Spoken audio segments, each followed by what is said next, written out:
Hey everyone who's following along with the scripture writing study I've been doing. This is day 21 and it's Matthew 6:25. Therefore I say to you, do not worry about your life, what you will eat or what you will drink, nor about your body, what you will put on. Is not life more than food and the body more than clothing?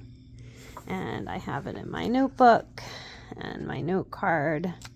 And again, I have my own little message, and it's, Father, when I worry about scarcity, remind me that when I trust you totally, I have no need to fear. You have it all in hand. So this one always kind of gets me because I am a worrier. I have been a worrier my entire life. I don't remember a moment.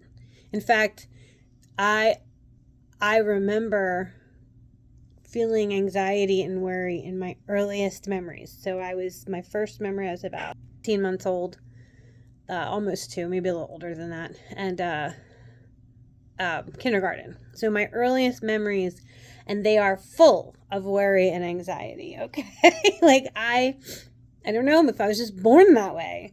But, and then life kind of contributed to that sense of worry and concern. And, I did have, a roof over my head for most of my young life. It was only until I was an older teenager that there were times when I had to find that safe place. And I always had food on my plate. That didn't start to change again until I was a teenager, an older teenager at that.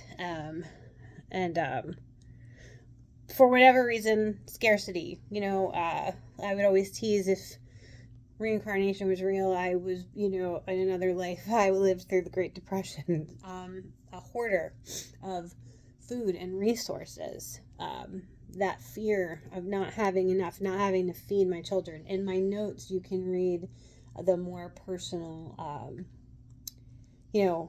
things that I kind of went through.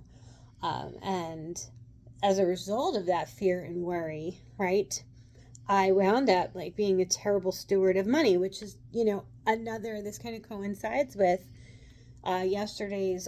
today's reading in the Bible for me.